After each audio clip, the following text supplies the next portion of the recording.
The biggest thing for me is when I stop learning. So if I'm in a role and I'm not learning anymore, I just end up doing kind of the same things over and over and over again. It gets boring. And I don't feel like I'm adding as much when I'm not learning. And so when a company says, oh no, we like what you're doing, just kind of do more of the same. That's for me when I know it's time for me to go, because I don't really want to do more of the same. I want to grow and grow and grow and really experiment with new different things.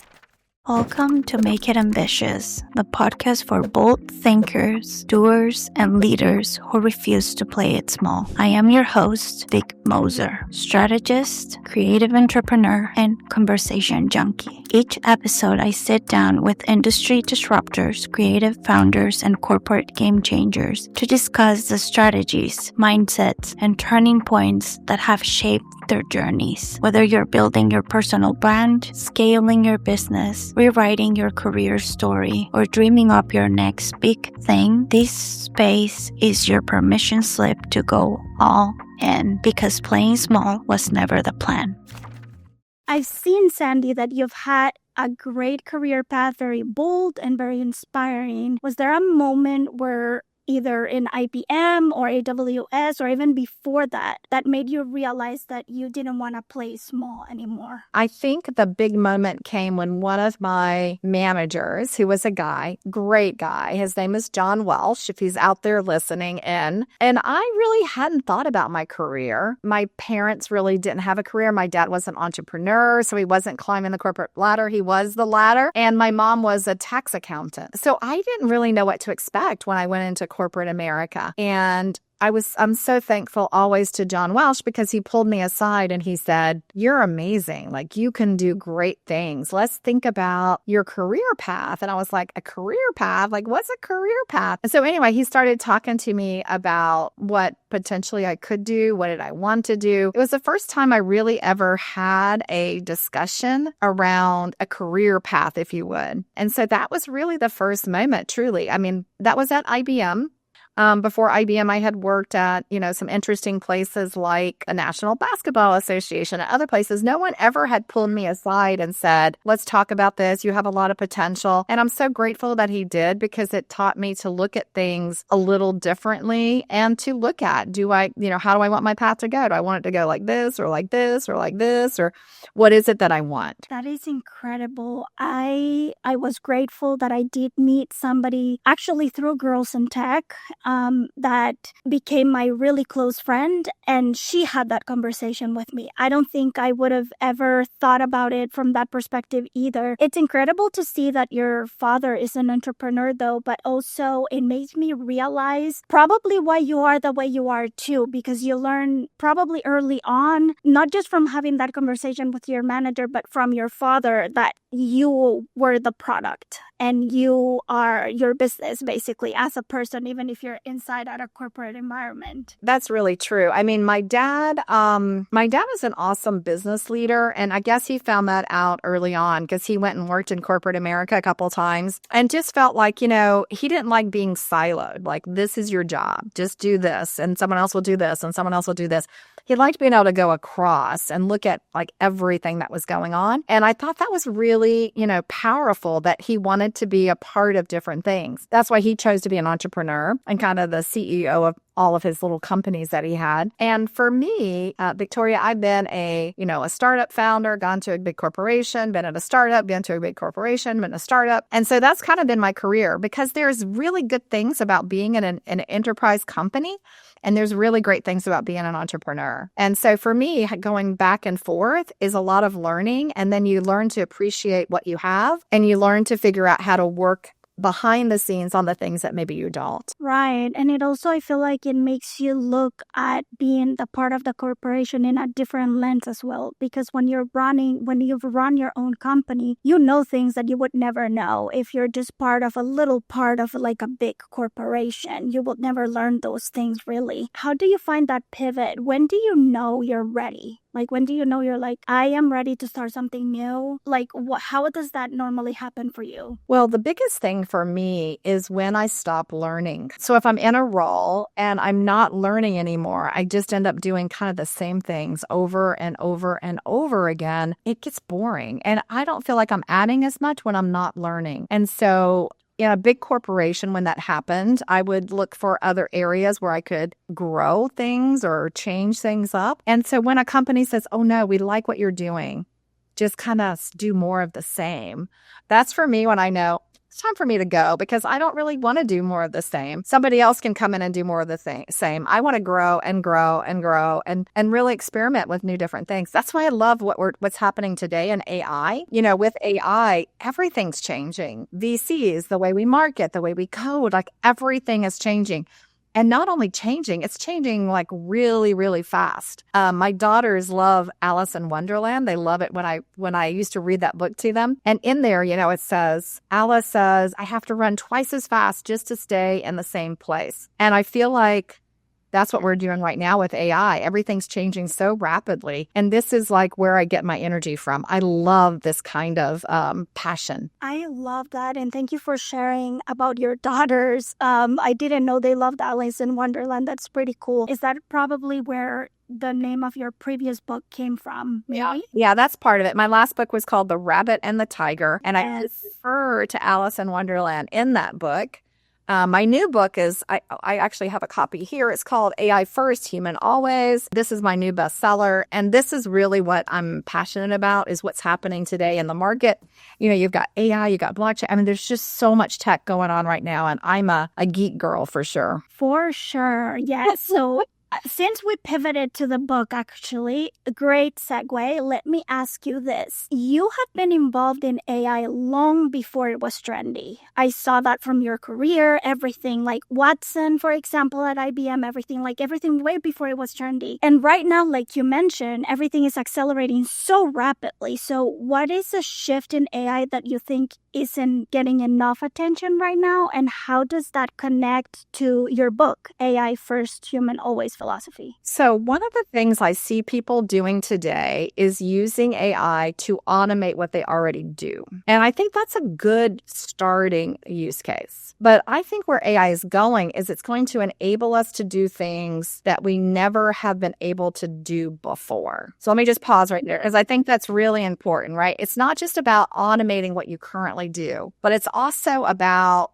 what can you change? What can you do differently that maybe you haven't been able to do before? So, for example, you know, if you're marketing, you know, before you'd have to gather up research and then you would study it and then you would market to it. But what if now you can gather data real time, analyze it, and go like immediately? Why would that be maybe a better way to look? I just think there's so much opportunity here in what we're doing, but more so in what could be done differently. So let me give you another example. You know, if you're thinking about customer success, right? Everybody's racing to get trust. How can I build trust? How can I build an AI that writes better emails? But what if the problem wasn't email quality? What if the problem is the fact that we're sending emails at all? What if instead of 10 touch points, I could say, here's the one perfect interaction that you need at exactly the right moment?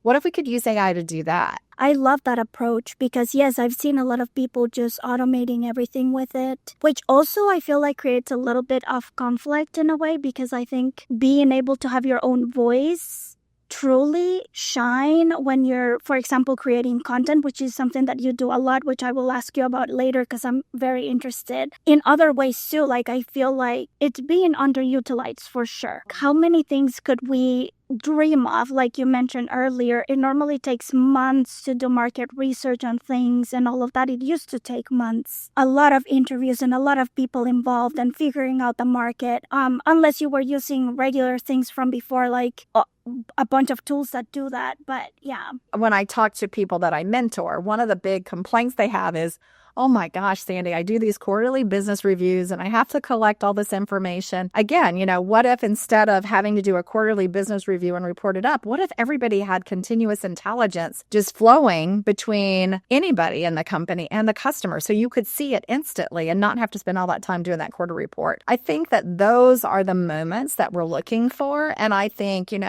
for me, that's one of the things I try to talk about in my book, AI First, Human Always, which is, how do you have a new AI teammate? How do you bring something in that's not just a tool, but another teammate on your team that's going to work with you and recrafting your role and recrafting what you do and recrypting how you do it? That's what I want people to focus on today. Communication is so important in between a company and everybody involved. Yeah, for sure. So you wrote your book, AI First, Human Always, to answer a question most people need to be asking, which is how do we lead with humanity when everything's moving so fast, right? What does leading with humanity, human always, looks like in practice right now for leaders, founders, or even everyday professionals? So I think a lot of this is figuring out how you can use AI in a way that complements what you're doing, what humans do as well, because I do think that it's the complementary pieces that really matter. We're moving into an agent-to-agent world, of course, and making sure that we understand how these things interact and work. So for example, I'll just give you an example. I'm working with a company right now in marketing. They are looking to have AI agents as teammates inside of their marketing organization. Well, now that happens, maybe instead of now a person kind of competing, because it's, you don't want to do that automated stuff anyway, why don't you recraft your role? So instead of managing campaign execution, you're now orchestrating human and AI ecosystems. Instead of analyzing campaign data manually, maybe now you're training AI to provide you real-world insights or real-time insights. And so I think that in my mind, it's not just about people using AI, but integrating it deeply into their workflows so it can become more proactive, more efficient, and more innovative. I think this now gives us as humans a chance to shine in the areas that we do things best. So I think it's less about how do I use AI to make my current job faster, but it's more about what can my role now become because AI is going to handle these routine tasks. What have I always wanted to get out of this role, but I never had time to because I had to do the manual counting and analyzing the data and creating a campaign brief. Now I can have AI do that. So what else can I do that's a little different? So I think there's value for us as humans, and I think there will be. Some people talk about no human jobs. I think that's not correct.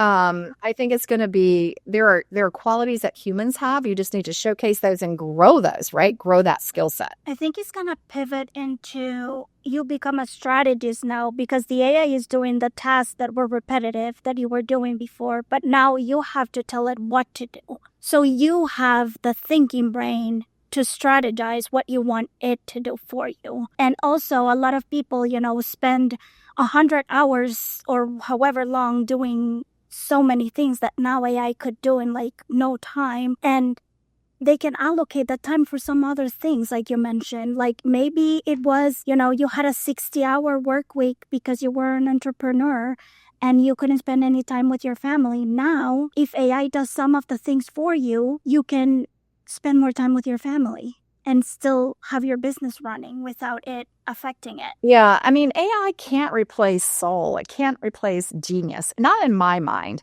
I think it can handle a lot of the other pieces, and it's getting smarter and smarter.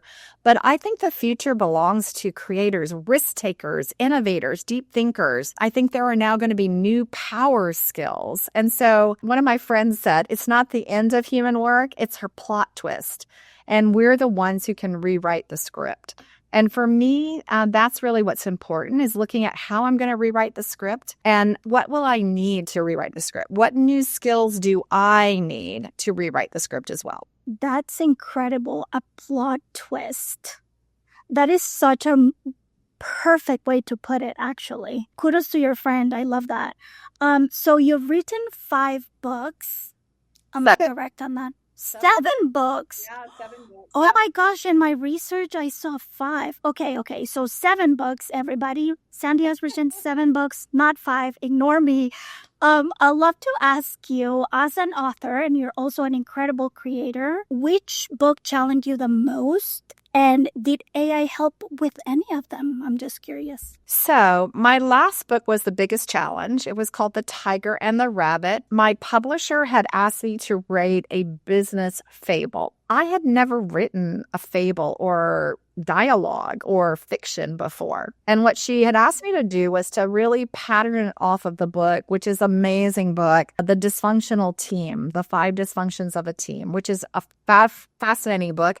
And it's a business fable, and that then has the frameworks at the end. So that's what she wanted me to do, is to kind of replicate that. Was the most successful book that Wiley has ever done was that 5 Dysfunctions of a Team. And so I took classes, Victoria, on writing dialogue, because there's dialogue at the front of the book. I took classes on how to keep things exciting and like a fiction, not to make it too literal, but not to make it too far out. So it took me a long time. It was probably the book that took me the longest to write, was that book. The back end with the frameworks, I knew how to do that. That one I kind of got out, but it was the front end that took me a lot of time. So when you write for Wiley, you're not allowed to use AI to write for you. But for The Tiger and the Rabbit, AI did design the cover of the book, which I thought was super cool, which is a little tiger and a little rabbit. Amazing. Yes, I saw it. And then for this book, I created an AI agent to go along with the book. So one of the things I was thinking is, as you write a book, you have to put your pen down like 9 months ahead of time. And then they copyright, they do all this other stuff, and then the book comes out. Well, that's 9 months. In AI time, that's like 10 years. That's a lot. And so I decided, okay, I'm going to have an AI agent accompany my book. And the AI agent will answer questions about the book, like, give me all the financial services use cases. If I'm a leader, what should I do? If I'm a coder, what should I do? And so the AI agent pulls on the book and it answers those type of questions. But it's also been trained and updated on all my new material. So any new research that I do, any new, I write for Forbes, any new Forbes article, anything that I do now that requires research, I'll also add that in. So for example, when I wrote the book, I tried out a bunch of AI agent platforms. Now there's probably 30 new ones. So when I talk about the agent platforms, instead of there being 17, there's all these others. So now you can learn about all of it. So we were actually the first book to have an AI agent accompany the book. So for that, I'm really proud. That is incredible, Sandy. And I also speaks to your testament of, you're always learning, you're always curious. I feel like that's your personality from what I know you, because, you went back and you said for the other book, you're like, I don't know how to do this. That's the first step. You're like, I don't know how to do this. I don't know how to write these fables. So I'm going to go and take classes and learn how to do that, first of all, because I want to do it right. I love that, because somebody could easily just go and say to ChatGPT or whatever, Claude or whoever they're using these days, I don't even know, you're like you said, so many, to like help them or something, but you're like, no, I'm gonna go study that. So that's incredible in itself. But also, how innovative that you have your own agent accompanying your book, like you said, because then it becomes an evergreen book. As things progress, the book will still be relevant. It will keep basically updating if they keep using the agent, and you'll keep obviously updating the agent. I am actually finishing reading your book right now, so that is great for me, because yes, I am reading it. So the really interesting thing is I wanted to give out the agent to like everybody, but because the book was published with Wiley and the content has been trained on the book, you actually had to buy a copy of the book to get the agent. So since you bought the book, if you send me a picture of it, there's a little process you have to go through to get the agent. So I've got like 1,500 or so people so far who've sent me a note to say, I want the agent too, so I can play with it to learn. Because until you see it, you don't really know what it is. And then you can, I've had improvements and everything from people using the agent just to make it better and better and better. That is incredible. I will definitely do that, because yes, I am reading it right now. And It's been fascinating so far. But yes, I'll take advantage of that. And hopefully people who have bought your book that didn't know they could do that should do that for sure. Yes. I'll Yeah, and I'll give you a link to the website for the book, so you'll have that. You can give that to your listeners. Yes. It just shows you how to get it. So I think that would probably be the easiest way to do that too. For sure. I'll definitely pin it in the description of this episode for everybody and on the website. Of course, you're an incredible creator, you're a writer, and I see how active you always are on LinkedIn and social media in general, and always showing up with like very thoughtful content. How do you approach content creation as a busy executive? And do you normally batch it? Do you schedule it? Is it organic? And are there any tools right now that are like your secret weapons to make this happen for you? I think there's a couple of things. So one, I think it's, that I'm always reading and learning, back to that being curious. And so I have a hand notebook. In fact, I got this one when I was in Cannes last week, and I write down topics. I have a whole page in here just dedicated. So when I'm reading something, I'm like, "Ooh, that would be a good subject," or "That would be a good subject," or "Ooh, I see this and this being conflicting. Let me write about that." And so I just keep a list in my notebook. And then what I do is I spend most of the weekend to prepare some of the content, and I won't publish it or batch it because something may change during the week. But I'll have that all queued up and I can just publish it, or I can say, "Ooh, this happened.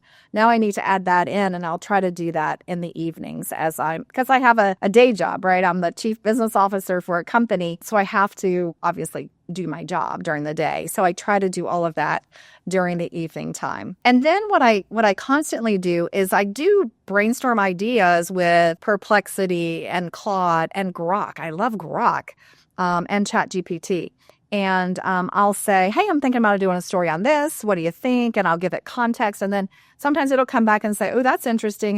Did you see this article?" And I'll almost use it like a resource or a brainstorming buddy as well. That's incredible. And yes, everybody, she's doing all of these books, and she also has a day job, and she's a veritable creator. Talking about that, I was going to ask you about that earlier, but I was so fascinated by the whole book and your learning and your curiosity. I didn't touch on that, but you made some pivots in your career from IBM, AWS, and then you went into Unstoppable Domains and launched Unstoppable Women of Web3.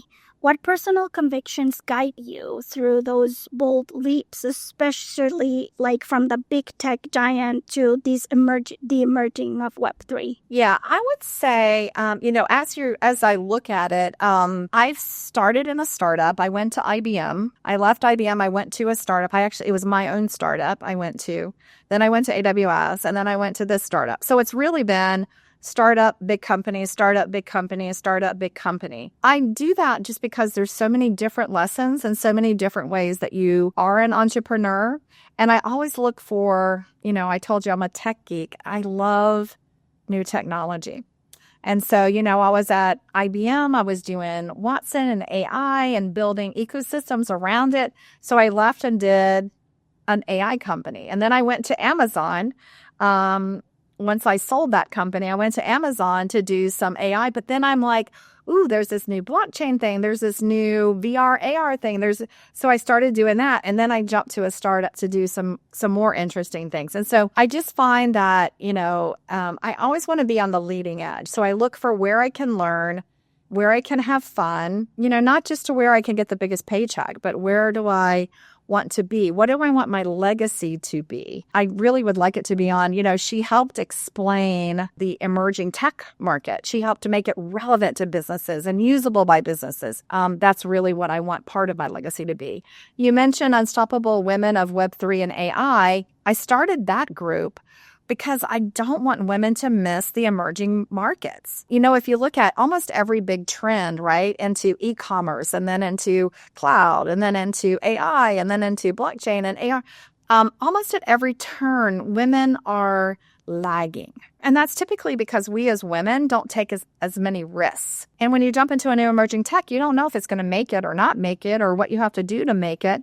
And so we wait till it's a little bit safer. And I just don't want women to wait on this one. This AI one is a big one. I think it's probably the biggest one I've seen in my career. And I don't want women to wait. So I formed this group to really educate people, educate women so that they can feel comfortable taking that next leap into AI, or starting their own startup with 3 people because now they can have agents, or, doing something differently like AI and blockchain together, decentralized AI, so that they're ready for it and they're excited by it and they're ready to take that plunge. I mean, you've been doing that since I've met you, probably way before, but at least since I've met you at Girls in Tech, and you were there for like about 8 years, right? Mm-hmm. You were That's right. the chair for 8 years. Yeah.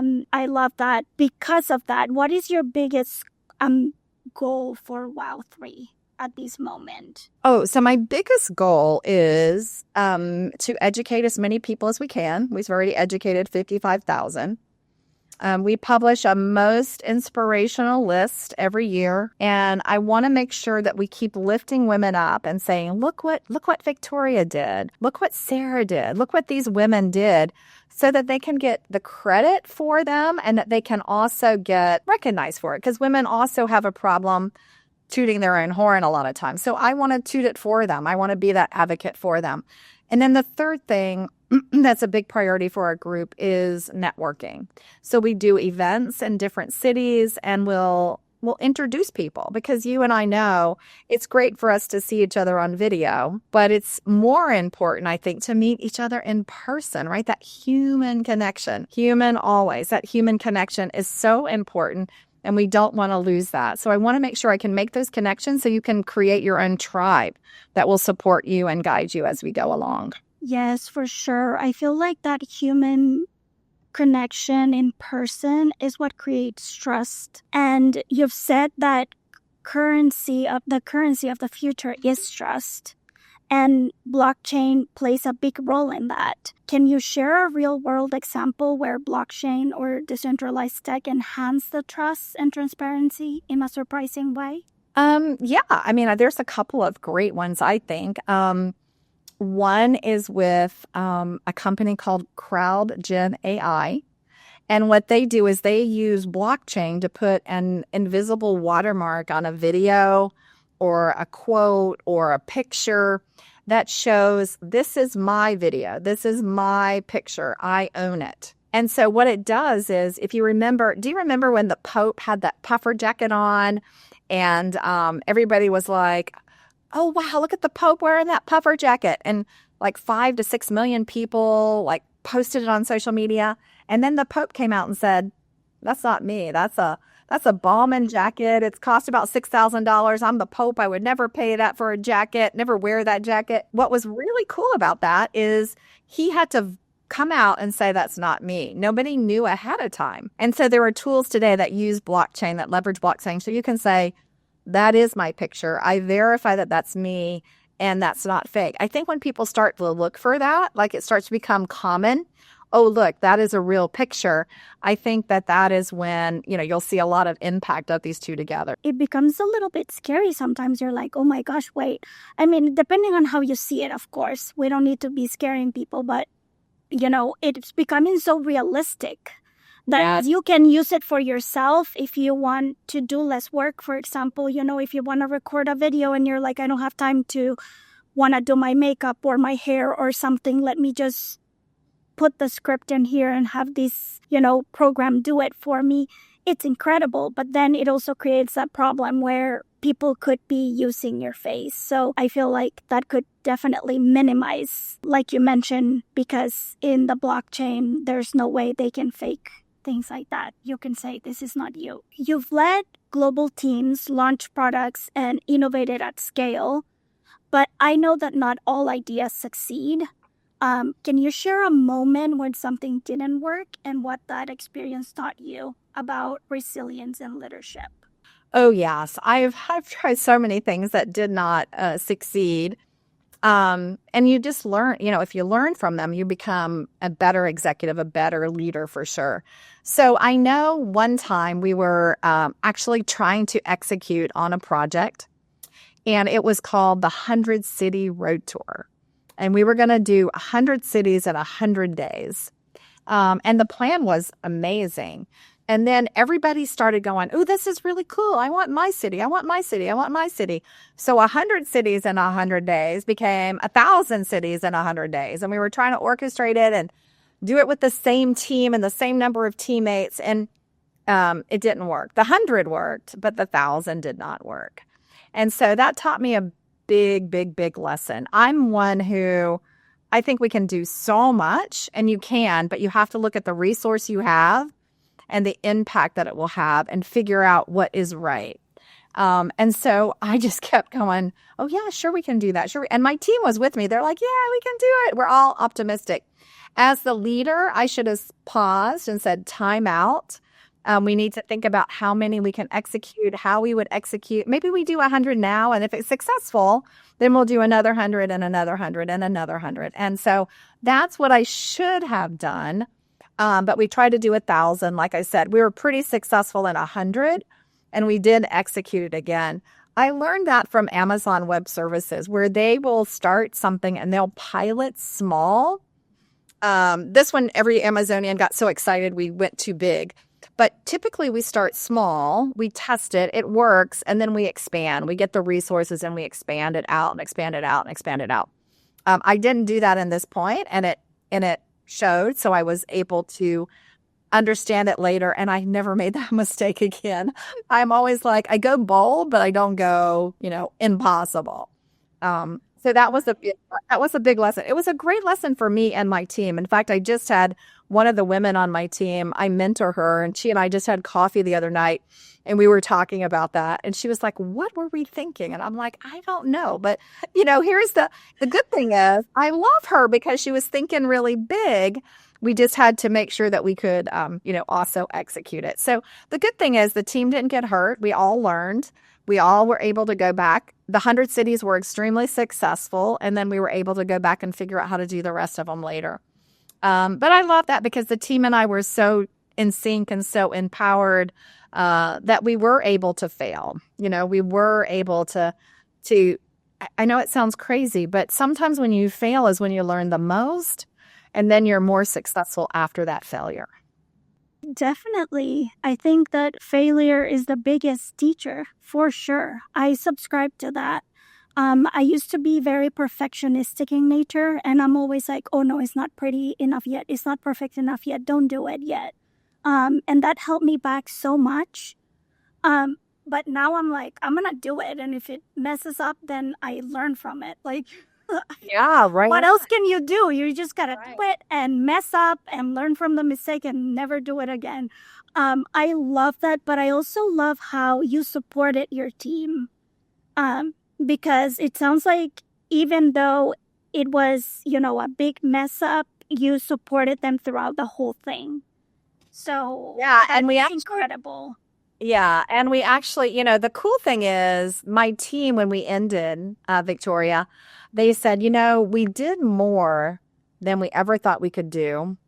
And in fact, because we thought we could do more than we did, we were able to learn from that. I think every single one of them, when I sit down and talk to them in coffee or run into them somewhere, I think all of them are like, do you remember when? And we laugh. So it wasn't like, oh my God, don't mention that. We kind of laugh about it. And, we got to tell the story. One of the biggest interesting things to me about Amazon is I failed a couple of times. And one time early on, I failed on a product thing. And they have this meeting that runs once a week.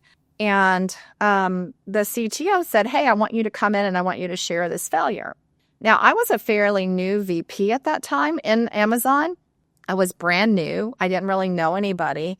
And so I was like, I've done a lot of really good things. Let me share the good things I've done. And he's like, no, I want you to share this failure.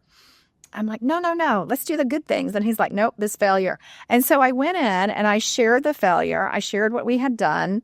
I shared how we corrected it fast. We failed fast. It's interesting, Victoria, when I left after 5 years, The funny thing to me is so many Amazonians came up to me and they said, my favorite presentation that you ever did was that presentation on your failure, because that enabled me not to make the same mistake. I just think back and I say, internally, it's the one presentation that made me the most uncomfortable. The one I like fought against so hard. I don't want to do it. I don't want to do it. And yet it's the one that people remember the most. The most positively about me was that presentation. It teaches us that even if we see ourselves as a failure internally, right? Because we're like, oh my God, wait, I'm sharing a failure. I don't want to do this. Of course, it's not nice to do that, to put yourself out there in that way. But it's teaching me right now, and probably our listeners too, that, it's okay to do that and to be human that way, because it helps someone else. But going back to, you talked about 1,000 cities in 100 days.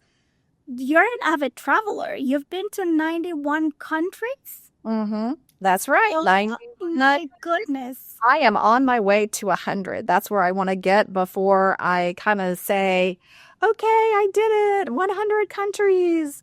I think there's like 160 countries in the world. So I figured if I get to 100 of them, because there are some right now that aren't safe to travel to, right? And so I always want to be safe. But I do want to visit. So if you're listening and you've gone to an amazing country and you think, oh, have you gone here? Definitely go here. Let me know. All of those countries I did business in too. So it wasn't just like, I flew through the airport and I left. I actually did business in those countries, which I think Victoria has given me a good perspective on different cultures, what works in different areas. And for me, I think that's really important, that you recognize that everybody is different. Everybody has different values, different cultures, and then what works in those cultures. Now, of course, going to a country for a week doesn't make you an expert on culture, but you learn so much about understanding the mechanisms and how things work. Yeah, you get exposed to things in a different way that you normally wouldn't see. I haven't been to that many countries as you, but I've had the privilege of being born in another country, moving to another country that also wasn't my own for at least 4 years, and then moving here. And Wow. I've lived in those places, like actually lived and grown and had a real normal everyday life in those places. And I feel like you're saying, like, you learn so much and to see things from so many different perspectives that you would never do if that wasn't the case. Talking about that, how do you think that travel shaped you in your perspective as a leader? Well, travel, I think, gives you a special understanding of other people.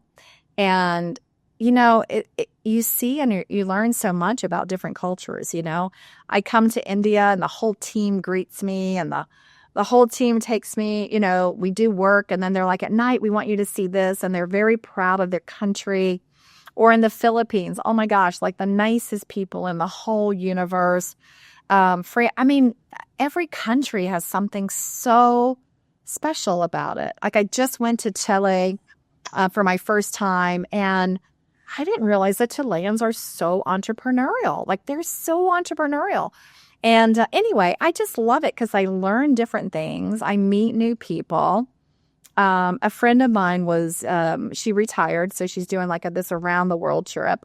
And she said, hey, I'm stopping here, here, here, here, here, and here. If you know anybody in those places that I should meet, let me know, because I'm traveling by myself. And do you know, every single place she was stopping, I had someone I would consider a friend, or, who had been a colleague who was now a friend. And so she actually met with people in I think she stopped in 12 different places. And I was able to introduce her to somebody different in every single place. And I felt like very humbled about that and very happy that I was able to do that, and had so many friends from so many different backgrounds that I could grant her access to those beautiful people. So for me, it's really taught me a lot. I wouldn't trade it for anything. It's one of my very favorite things to do is to go and visit customers or partners in other parts of the world. That is incredible that you had that many people that you could introduce her to, because most of the times I feel like when people travel and meet people, that's really most of the time not the case. So that is so great, and also speaks to you as a person too, I think, because I don't think it would be the case if you weren't who you are and how you are. But Chile, I love that. That's where I used to live. I used to live in Santiago. Oh, you did? That's where I went. I went to Santiago, and then they took Barbara Silver, who's amazing. She took all of the speakers up to the desert, and we had such an amazing. It was amazing. It was super cool. So I got to know not only Santiago, which we were there for like 4 days, but then she took us up to the desert for 3. So I got to know about some of the beautiful places of Chile and then about the businesses that are there. Like I met with Chris, who's the CEO of 𝐘𝐨, your telecommunications company. Man, what a disruptor. He's like entrepreneur, disruptor, managing this big company. So anyway, it was just, it was super, super cool, super fun. I loved Chile. It was a beautiful experience living there. I loved my whole time there. Talking about loving those places, is there like a favorite or top 3 favorite places that you've been, of the places you've been to? Oh my gosh. That's like trying to pick like which of your children do you love the most. But I love going to France. I think the French are so creative. I love and they have a lot of beauty in the countryside in Paris, and the business people are just so innovative and creative. I love that. I love going to Chile. I felt like, I'm an entrepreneur at heart, and that made me feel so comfortable with all the amazing things that they were doing. And then in Asia, oh my gosh, I love so many countries in Asia. The Philippines, super, like just the people, very high integrity. Really love that. And then of course, Singapore, the government has really got the formula down to create a great place to live. So that's just a few. I mean, I would go to so many places again if I could, but I can't go back to a lot of places because I have to get to my 100 first. Then I'll go back and visit all my favorites. Yes, gotta finish that list first. So you got 9 more to go, right? 9 more to go. That's right. Oh my gosh. That's exciting. Do you have any upcoming trips that might check one off? I hope so. I'm looking to go to Qatar because I'm going to be going to Dubai. And I think I'm going to take a hop there and stay there for maybe a day or 2. And then I really want to get to Bulgaria. I was supposed to go to Sofia and speak at a conference. My dear friend, he runs WebIt every year. And unfortunately, my father ended up having a very serious heart attack, and I had to cancel my trip. I was heartbroken because I wanted to go see him and celebrate his birthday. It just didn't work out. So that's going to be next on my list. First of all, I want to go see him. And I want to go see Sofia in Bulgaria as well. I've heard Sofia is beautiful. Okay, Sandy, this has been incredible. Let's move on to some super rapid fire questions just to give the taste of your personality to everybody. What's a mantra or quote you come back to when making a big decision? Well, it's interesting. It is, tell me the facts and I'll believe, but tell me a story and it will live in my heart forever. So if I'm making a decision about how to help a partner out, or, how do I help this big customer understand what's happening, or how do I explain to my employees a new vision, I always think of, okay, I can give them all these facts and they'll believe, but it's not going to really stick with them unless I can tell them the story behind it. So what's the narrative? What's the story that goes with the numbers, with the why? And so for me, that's one of my guiding principles. Awesome. I love that. What's one ambition you're chasing right now that's a little bit scary but exciting? One ambition. So I would love to go through an IPO.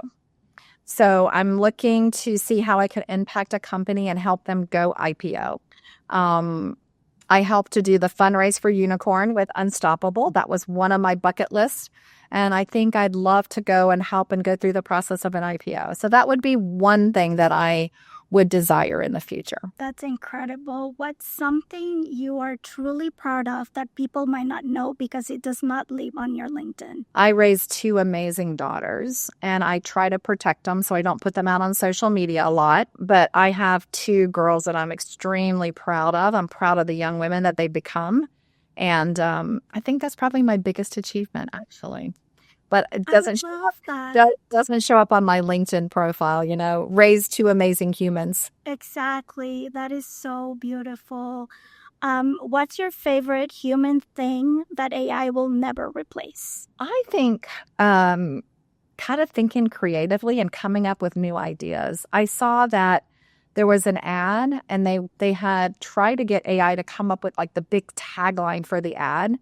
And then they had a team of humans doing it, and they tested the ad, and the human ad won by far. I think AI can impact lots of things, but I just think there's something special about that element of human creativity. Like, it's not about filling in the blank or coming up with 2 + 2 = 5. It's about something interesting. It's a spark. It's a sparkle. It's just different. Okay, last question. If someone listening feels stuck or wants to make a bold move, what's one thing you'll tell them to do today? So one of the things that I do if I get stuck is I try to do a personal retreat. Now, that doesn't have to sound scary. It doesn't mean I go away by myself for a week, but I might just block an hour in my calendar so I can just think, like, not talk to anybody, not have a meeting, not be writing something, but just go into a room and sit and think about things, maybe write down what's important to me, what I must do, what are some of the things I would give in on, what some of the things I wouldn't.